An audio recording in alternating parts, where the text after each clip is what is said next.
Hi, I am Alin Kilinclar, and I'm going to talk about a knowledge that I believe is overlooked when talking about climate change and global warming issues. Plate tectonics. I'm sure we all know what these are, but how does it affect global warming? As we can see in the image, continental plates are rather large and they cover both the seas and the land equally. What the image doesn't show is all the boundaries and all the layers that within a continental plate, like subduction zones.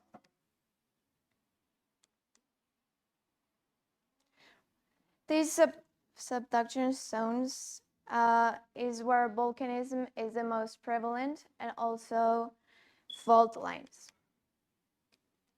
So why are we discussing these tectonic plates again? Well, there is a natural harmonic state in this which plates are reacting, and these have taken millions of years to reach. Major natural factors of these plates reactions changes could be erosion and also moving lots of weight around and rain. You might be wondering, does rainfall really affect the tectonic plates? It sure does.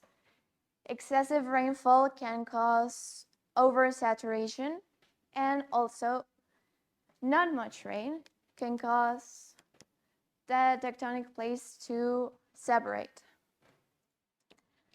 There are also regional changes in the tectonic plates, and this brings us to topics like mass production. As you may know, ships and planes or anything that carries stuff around the world, either for companies or anything, they are placing weight in our environment, and this is making the tectonic plates to change. Also, another issue that we have is the metropolis. The metropolis are cities that are like a prayer, but they grow mountains, which could be buildings. And these have an effect on the wind change.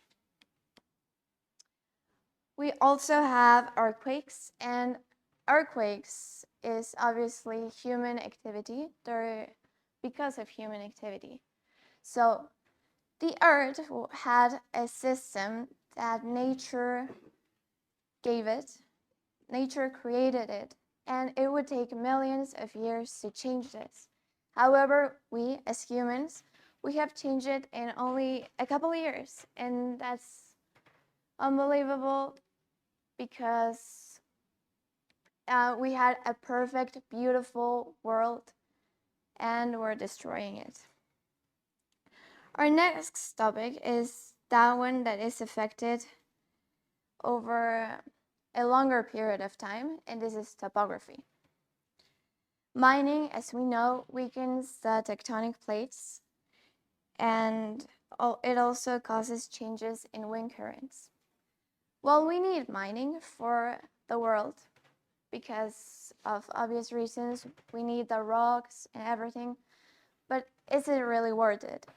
Because as you may know, every action has a reaction, and we're giving the world a serious damage just to have mining benefits.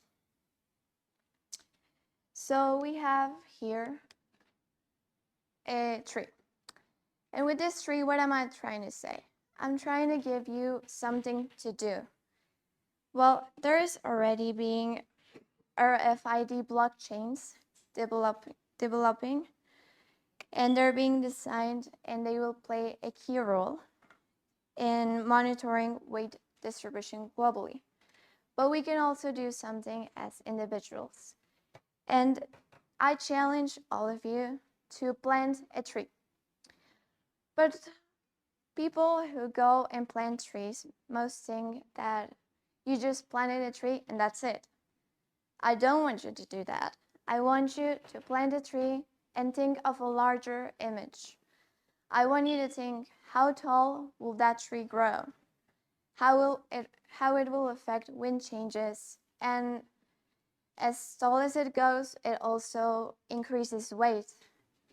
And by increasing weight, you are affecting the tectonic plate placement, and that could be a bad thing. I'm not saying planting a tree is a bad thing, of course, but think about where you're going to plant it.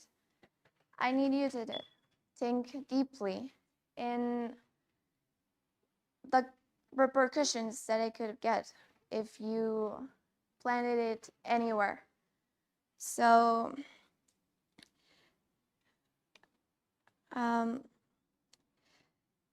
also, I have something to say. If you are doing your daily activities like traveling or maybe washing the dishes or anything, I would like you to think about what you're doing for the plate tectonics placement, because everything seems to be so minuscule, but in fact it is something highly important, because if 4 billion other people are doing the same thing at the same time, and the earth has to carry it all the people for millions and millions of years, will make the earth be inhabitable in a couple years. So please, let's not avoid learning to live with the earth before the earth kills us. Thank you.